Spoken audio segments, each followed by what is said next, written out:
Bonjour tout le monde, aujourd'hui deuxième vidéo en 2 jours. On va faire suite aux vidéos d'hier. Euh, Évidemment, 2 vidéos en 2 jours, c'est parce que le marché bouge vraiment beaucoup ces temps-ci. Que variation sur les marchés, activité sur les marchés, égale enfin il se passe quelque chose. Là, tu sais, il se passait rien, on faisait juste attendre. Donc là, il y a de l'activité sur les marchés. On va regarder qu'est-ce qui se passe. On va essayer de faire une analyse à travers ça. Donc, hier, j'ai fait une analyse rapide. Là, j'ai vu des analyses qui ont sorti aujourd'hui de on va dire d'autres investisseurs, d'autres personnes qui tracent des graphiques. Donc, pour moi, c'est bon parce que ça m'amène d'autres perspectives, d'autres points de vue. Puis, ben, en gros, ce que je pourrais sortir puis tirer de ça, là, on va aller se le tracer comme ça tranquillement. Donc, ça serait que j'avais dit il y a un bon bout de temps là, que la 200 weekly allait être notre support sur le S&P 500. Donc, tant qu'on va tenir cette zone de support-là, on est correct. Pour, mettons, mettre une confluence de support, on va dire ici comme ça pour l'instant, on a notre support ici à 3630. Donc, on va dire rectangle à 3600. Fibonacci 0.618. Mettons comme ça. Donc pour l'instant, tant qu'on reste dans notre zone de support, on va aller à 3600 pour être correct, avec des nombres ronds. Tant qu'on va rester dans cette zone, au-dessus de cette zone de support-là, ou qu'on va aller jouer dans cette zone de support-là, qu'on va rester en haut, euh, c'est bon signe. Si jamais on est pour briser cette zone de support-là, donc si la zone des 3690 à 3600 devait lâcher, euh, là on pourrait parler d'une descente. Pour l'instant, si on est pour trouver support à cet endroit-là, le niveau à regarder, ça va être 3900 là, qui est environ ici. Là. Donc, déjà, c'est bon signe parce que on est en train de reprendre par-dessus. Ok? Que ça ici, là, notre high qu'on avait là, c'était le niveau à regarder. Fait que déjà là, c'est bon parce qu'on est en train de le briser. On brise le 3900. Si on brise 3900, on pourrait avoir un rallye jusqu'à 4150. 4000. C'est quoi, j'avais regardé, c'était 4000. On va dire c'est ici 4100, ok? Donc on pourrait avoir un rallye jusque-là, peut-être même un petit peu plus, là, 4100, 4200, pour aller filer le gap qui est là. Donc, on pourrait avoir un rallye, on va dire.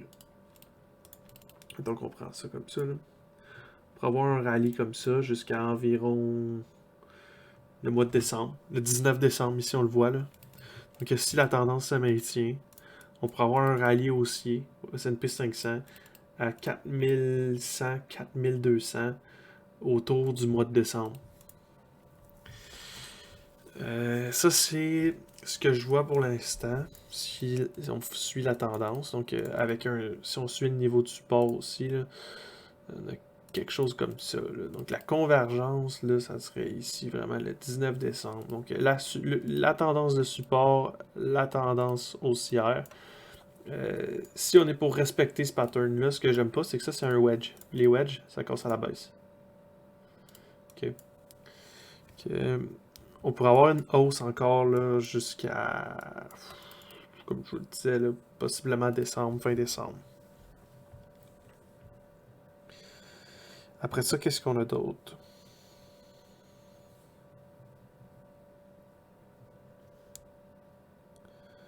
Ouais, un mouvement sous 3700, 3600, donc la zone qu'on avait établie ici, pour aller nous porter sur les lots d'octobre à 4900.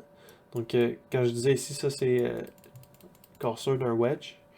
Les wedges cassent à la baisse. Donc, on pourrait leur tester carrément le niveau là, ici là, à 3490. Donc, ça c'est notre niveau de support. Puis si on est pour pas respecter le support qui est là, c'est ça notre prochain support. Donc vraiment, si on a cassure du wedge, c'est là qu'on s'en va probablement. Si le wedge est pour monter là, vraiment plus haut, puis qu'il casse, on va dire ici, là on va aller tester au moins ce support-là. Il va falloir que le support tienne. Si le support tient pas, mettons qu'on est monté jusque-là, le S&P 500 pourrait descendre jusqu'à 3000. Donc 3300, 3097, là, ça serait la cluster zone. Celui-là, on va l'enlever parce que c'était pour notre descente ici. Donc, genre, le rectangle que j'avais tracé ici, c'était pour le dip qu'on allait avoir ici. Fait que lui, il est plus bon. Ça, c'est les deux zones de support, regardez. Zone de support, c'est ici. Si le wedge casse, c'est la zone de support. Ça, c'est la zone à respecter de la 200 weekly moving average. Puis, à part de ça, ça fait pas mal le tour, je crois.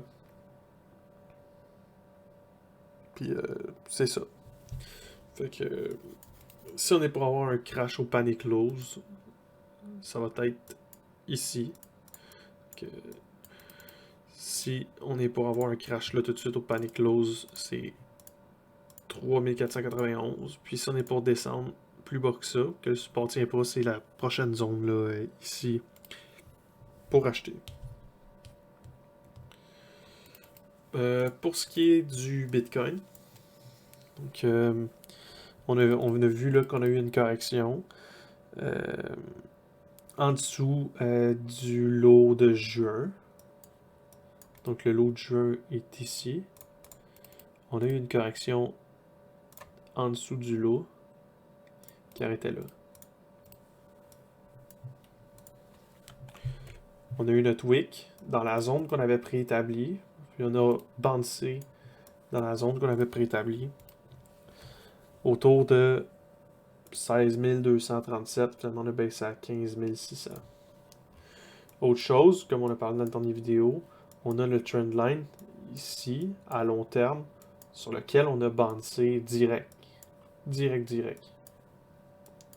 Est-ce qu'on va peut-être... Est-ce qu'on va retourner là, faire un fake wick, comme quoi c'est la fin, comme c'est arrivé ici? Peut-être. Une chose est certaine, dans l'Elliott Wave, il y a quelque chose qu'on appelle la loi de l'alternance. Donc, la loi de l'alternance, ça dit que si un crash s'est fait rapidement et deep, donc ça ici, un retracement qui est deep, c'est ça ici. On est allé en dessous du 0.88. Un retracement qui est deep, ça veut dire que le prochain, normalement, ne le sera pas. Sauf que ça, c'est correction rapide et deep. Ça veut dire que l'autre va être lente et choppy.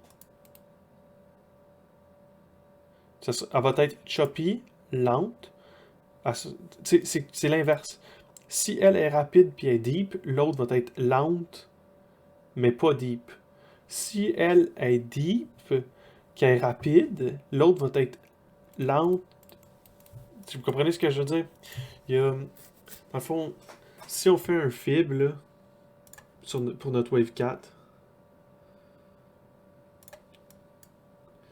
elle est comme ça. On ne devrait pas aller en dessous du 0.88. Elle était deep. Elle ici était deep.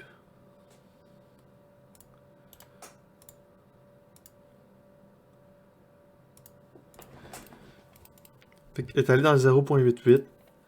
Elle a craché rapidement. Puis elle n'a pas vraiment été choppy. Celle-là, elle va être choppy. Elle va être lente parce que l'autre a été rapide. Puis elle va pas cracher rapidement. Fait qu'en théorie, si on suit la loi de l'alternance, on devrait pas retourner au 0.88. Fait que possiblement que 0.786, ici, c'est pas mal le bottom. Parce que selon l'Elliott Wave, il y a la loi de l'alternance. Mais ça se pourrait qu'on aille jouer jusqu'ici. T'sais, on sera pas considéré deep tant qu'on n'ira pas jouer en dessous de 11 172. Fait que c'est la loi de l'alternance de l'Elliott Wave. Notre Wave 4 est supposée être en alternance avec celle-là ici. Donc, si elle a les critères d'une wave, mettons, les trois critères, c'est ça. C'est la rapidité de la correction, c'est si c'est choppy ou si ça crache vite, puis si c'est deep ou un retracement. Juste un shallow pullback ou deep, dépendamment. Puis là, on a comme un peu les deux là, ici. Là. Même, vu que ça c'est en log, peut-être, là, on pourrait changer ça, mettre ça en log. Si on met ça en log, là, on est encore dans le, on est encore dans le shallow, là. On n'est pas dans le deep retracement. Fait que les deep retracement, là, c'est ici, là. Fait que, normalement, on devrait rester dans du shallow. Ça ici, c'était... Si on reste avec du log, là. Si on reste avec du log, celle-là était deep encore, là. 0.88, c'est exactement là qu'il a bouncé. Que une wave deep, puis la loi de l'alternance a dit que celle-là est supposée être shallow. Puis les shallow vont jamais vraiment aller en bas de 0.618. Fait que clairement, on voit que ça réagit pour ça ici avec du log très bien. Si on prend celle-là, mettons, comme ça, log 1.618, que un log 1.618 là-dessus, à partir d'ici, là, c'est terrible. Là. C'est terrible. 200 000 à peu près du BTC.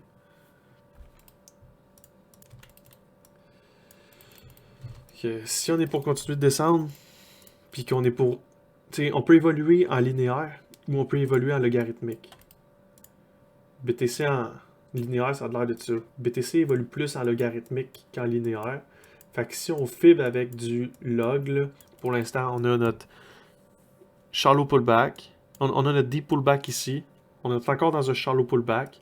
On a encore toutes les caractéristiques d'une wave 4 extend. Puis, on s'en irait pour une wave 5 qui serait aussi qui serait aussi complètement folle en log. Que, on va continuer de regarder ce qu'on pourrait voir avec le BTC. Ça, c'est pour le long terme. Court terme, ce qui se passe ici. Je dirais que il se pourrait malheureusement que cette baisse-là ici soit, comme je vous l'avais dit, le début d'une correction pour une correction plus deep qui pourrait aller vers la vague 5 qui est là.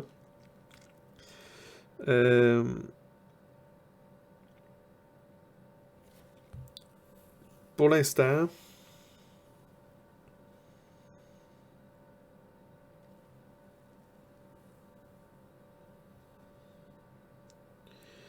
si on pourrait avoir quelque chose, dans le fond, de la façon que je le vois, là,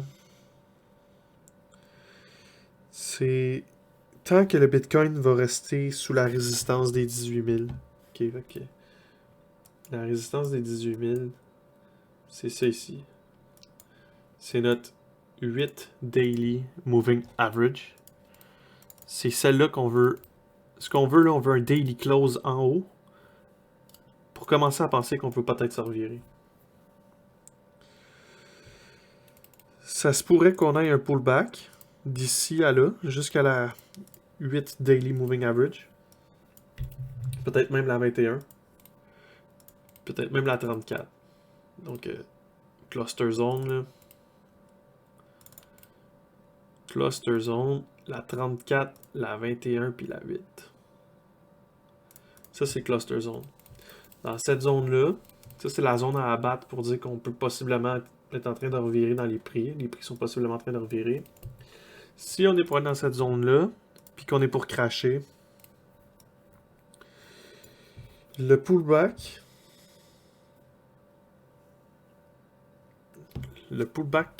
pourrait descendre jusqu'à 14 000 ou 13 000. Que, mettons comme ça, là. 14 000 ou 13 000. Puis on resterait en haut de notre zone shallow qu'on parlait. Notre zone shallow en logarithmique.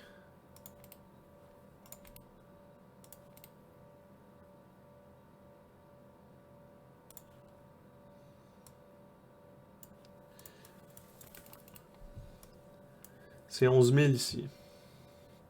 Donc tant qu'on peut rester en haut comme ça, donc un crash jusqu'à 13 500, là, on serait encore en haut. On serait encore en haut, on serait bon.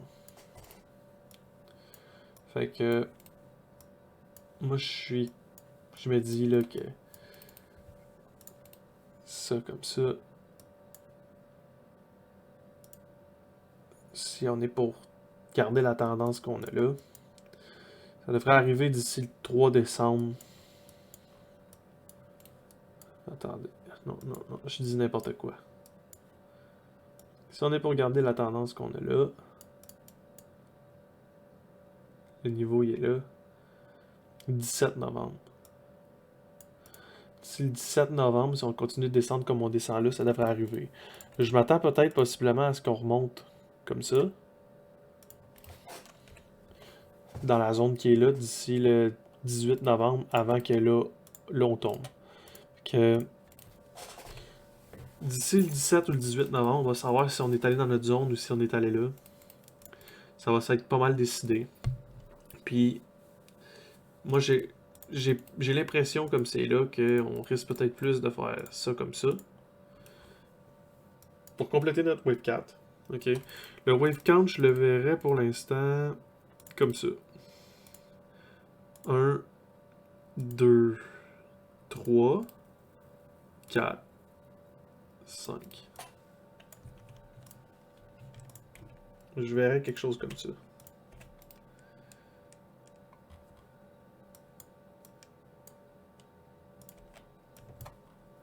Je verrais quelque chose comme ça. Une autre chose. C'est ça comme ça. En dessous là. On a un cluster sur celle-là qui dit buy the fucking dip à 11 789. Il y a beaucoup d'indicateurs qui pointent dans ces zones-là. Là. C'est complètement fou là, combien il y a de niveaux de support qui pointent là. Donc on a un niveau de résistance ici. Donc il y a peut-être un petit rallye jusque-là. Dans le meilleur des cas. Après là, ici 14 000 à 13 000. Puis si jamais ça lâche là, 11 600, ça va être pas mal. C'est ici là, les supports à un moment donné là, c'est qu'on peut pas tous les défoncer là. Puis moi je suis convaincu encore que c'est une wave 4. Fait qu'il nous reste là, dans notre wave 4 là, on atteint là en ce moment la wave 5. On est dans notre wave 5.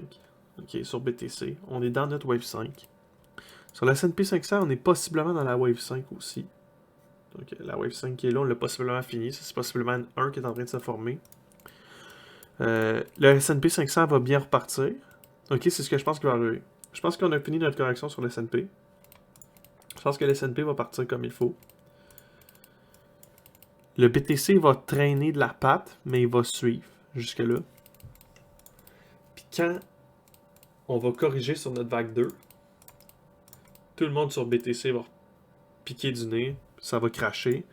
Puis là, ben, tout le monde va dire le BTC c'est de la merde, puis que c'est le crash final, blablabla. Puis là, je m'attendrais à ce moment-là à ce que justement on ait un genre de bounce complètement comme au moins. Parce que là, on commencerait notre vague haussière, là. Fait qu'au moins. Mettons que ça drop demain. Au 0.382. Je m'attendrais à une hausse au moins à 23 000. Avant qu'on puisse avoir un... Tu sais, mettons, ça ferait comme 1, 2, 3, 4, 5. Fait que je m'attendrais à avoir une correction jusque là. Puis après ça, avoir le bounce, là, le bounce de malade. Là. Un bounce de malade. Puis ça conclurait notre correction ici sur un BTC, la vague 5. La vague 5 de notre flat extend qui finirait dans des niveaux qui ont aucun sens pour moi. C'est impossible qu'il y ait du monde qui vende du BTC à ce prix-là, mais ça a l'air que la folie humaine est pas gérable. Il n'y a rien à comprendre de la folie humaine. Que c'est pas mal ça que je vois. C'est les niveaux à regarder. Donc, je vous dirais que pour l'instant, tant qu'on casse pas 18 000 puis qu'on n'est pas capable de l'établir comme il faut, comme support, qu'on brise pas notre zone de résistance, là, qu'on n'a pas un daily close en haut de ça, c'est encore bearish. C'est encore bearish. Mais si on est pour aller dans ces zones-là, ici, là, faut pas se gêner. Là. Il va pas falloir se gêner pour y aller fort. Là. Il va pas falloir se gêner pour y aller fort. En tout cas, moi, je sais pas comment je vais faire, là. Mais je vais trouver un moyen pour y aller fort. Ça va être ça. Je sais pas comment je vais faire, mais je vais trouver un moyen.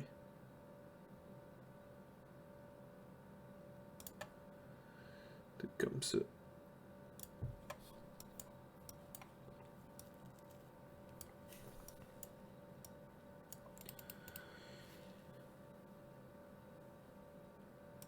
Ok, ça va être ça pour aujourd'hui. Je vous souhaite une bonne journée.